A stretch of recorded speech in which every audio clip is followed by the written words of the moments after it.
This program is dedicated to the memory of Walt Disney.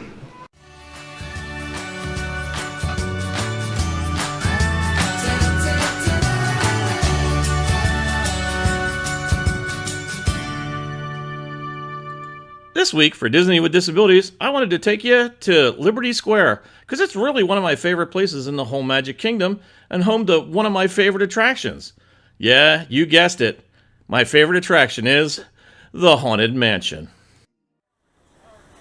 And while experimenting this week, I found something out. The information I was given about how you have to go about making entry if you're in a wheelchair is completely wrong. Yep.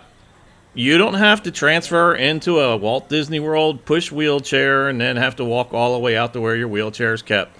That was wrong.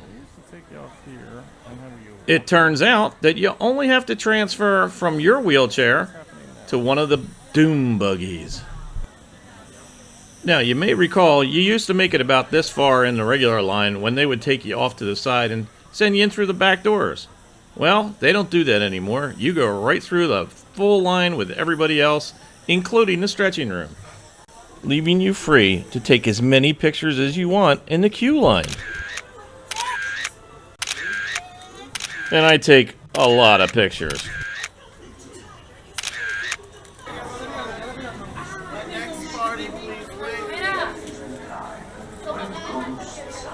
Please come all the way to the line. Your time will come. Well, since our time hasn't come, let's talk about the ride. You will have to get out of your wheelchair and walk a short distance before transferring into the ride vehicle. And since we are talking about the ride, well, before we do that, let's talk about its historical background. See, even over at Disneyland, it wasn't an opening day attraction. The Haunted Mansion didn't really open until 1969. Now, they say the exterior was based on the Shipley Lydecker Mansion in Baltimore, but heck, to me, looks like they just stole the whole design. And although there have been changes to the queue line, the Haunted Mansion at Disneyland looks pretty much the same. Now, the Haunted Mansion at Walt Disney World, well, that's a completely different story, and a completely different building. Ours opened up with the park, because they started construction in 1970. And as you can see, it was proudly displayed on the opening day maps. Yeah, the maps were a little less detailed then. The idea for a Haunted Mansion was always on Walt's mind, going all the way back to 1951, when Walt first wanted to put a park-like area across the street from the studios in Burbank. Yep, Burbank. Disney legend Harper Goff drew up the first plans for it. It was a rundown mansion off one of the roads that came off of Main Street. And then Imagineer Ken Anderson was assigned to go ahead and develop the backstory. Here he is with Mary Blair. But Walt wasn't really too keen about having a rundown mansion in the middle of his pristine park. And after having visited the Winchester Mansion, Ken Anderson came up with a bunch of ideas. These were then turned over to two other Disney legends, Yale Gracie and Raleigh Crump. And they hit the ground running. Now all you have to do is add the additional ideas by Mark Davis and Existencio and Claude Coates, and you knew this was going to be good. The exterior of the walk-through attraction was actually completed in 1963. It was even teased on the Wonderful World of Disney.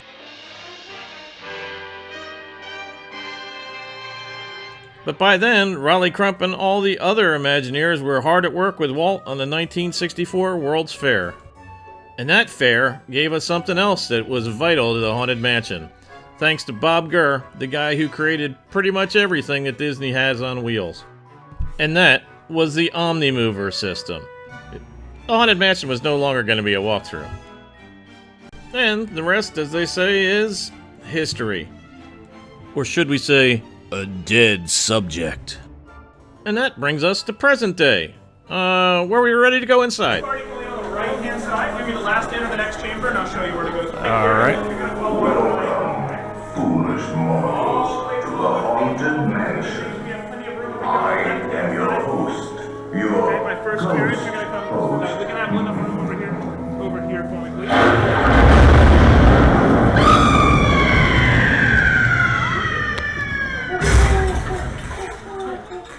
Oh, I didn't mean to frighten you previously. Okay, after you leave the stretching room, they ask you to park your ECV or motorized wheelchair right here. And then you have to walk the length of this floor area to get up to the moving sidewalk. It's probably right around 25 feet.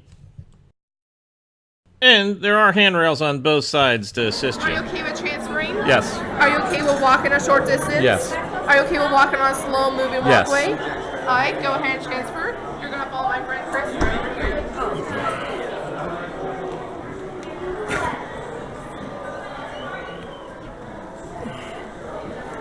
Okay, now we'll see what a short distance is. It's a pretty long short distance. Remember, everybody's definition of a short distance is different. That was not a good handle. There was also a gate built into the fence, so you shouldn't really lean on that. That's what I just did there. And it doesn't really matter how short a distance it is if the Omnimover's not moving. And that's what happened here. And then you got the rest of the ride. They pretend to terrorize.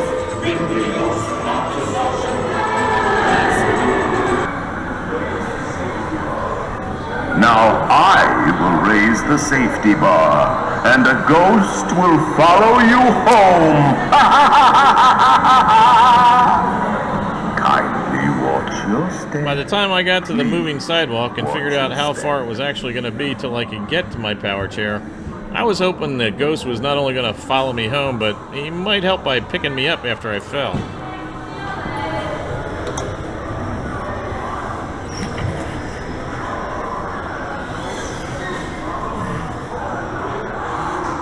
Where's my wheelchair going to be? Okay.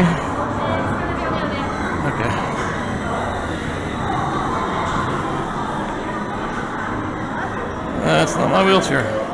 Now, the way she pointed, I thought my wheelchair was going to be right here in this foyer. I mean, after all, the door on the other side there leads over to the entrance, where the guy's standing right there. Wheelchair. My wheelchair had initially just been 10 feet on the other side of that door. But now I find out that they parked it outside the same place they used to, you know, where you used to get off it and walk in this back door.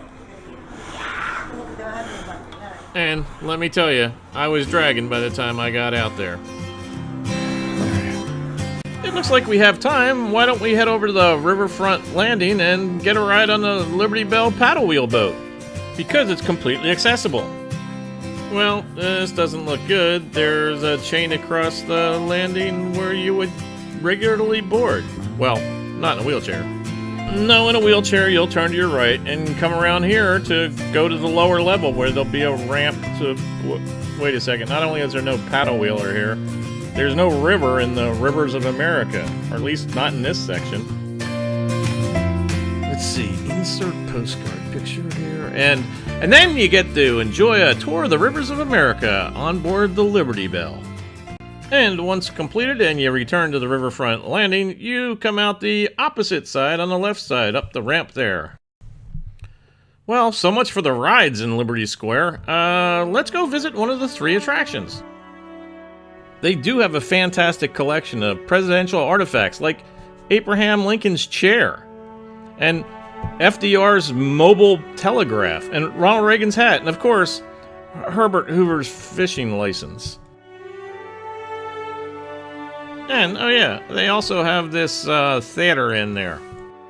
Come on, I'm only joshing with you. I understand the importance of the Hall of Presidents, and it really is one of my favorite attractions. Mainly because it's got one of the original 4 from '64. 70 years ago, our fathers brought forth on this continent a new nation, conceived in liberty and dedicated to the proposition that all men are created equal. That equality only goes so far at Disney, because if you're in a wheelchair, you're going to have to sit in the back row. It was literally easier for me to watch the presentation through my camera than it was to actually try and watch what was going on stage. But the movie and the presentation of the presidents is not to be missed. Explanation and impractical follow. And what you can do for your country. Tear down this wall. this country requires a willingness to speak out for what is right. My fellow citizens, no event could have filled me with greater anxieties than that notification on the 14th day of April, 1789, that you had selected me to lead our nation. But it was with the confidence of my fellow citizens that I took an oath. 35 simple words that have been repeated by every American president throughout history. I, Donald John Trump, do solemnly swear that I will faithfully execute the office of President of the United States and will, to the best of my ability, preserve, protect, and defend the Constitution of the United States. So help me God. And then the show's over. But here, take another look. This is the back row. This is where all the wheelchair seating is. Now, once you've made your way out of the Hall of Presidents and it's not pouring rain like it does pretty much every afternoon in the summertime, well, then you need to make your way across the walkway over towards the Liberty Tree.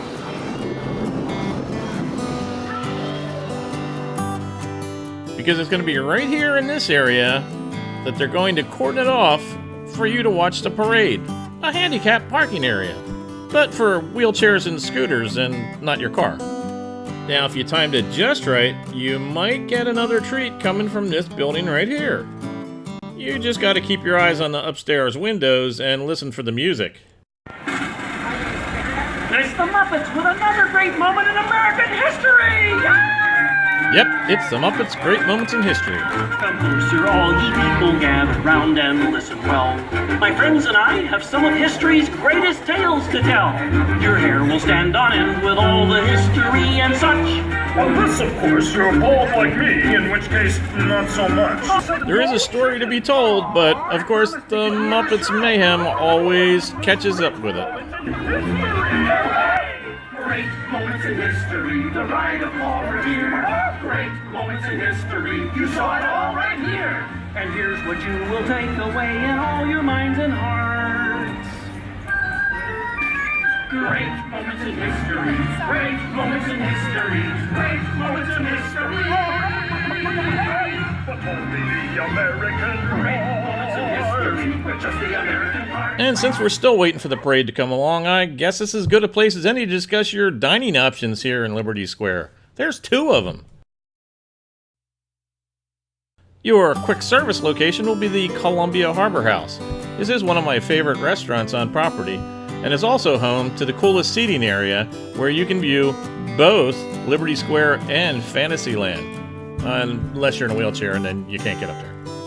Now, your sit-down option is the Liberty Tree Tavern. You can check out the review at the link shown here.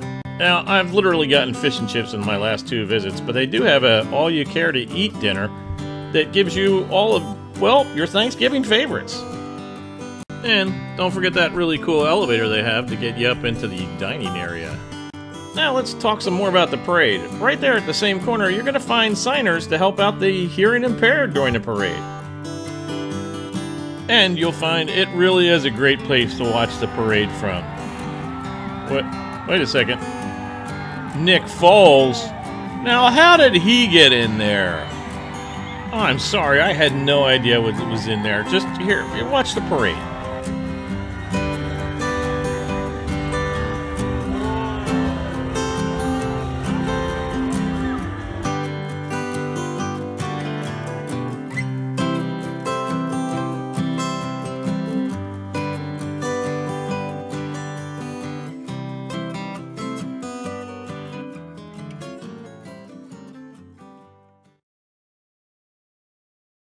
Emmy's got her ears all perked, looking for your comments and likes.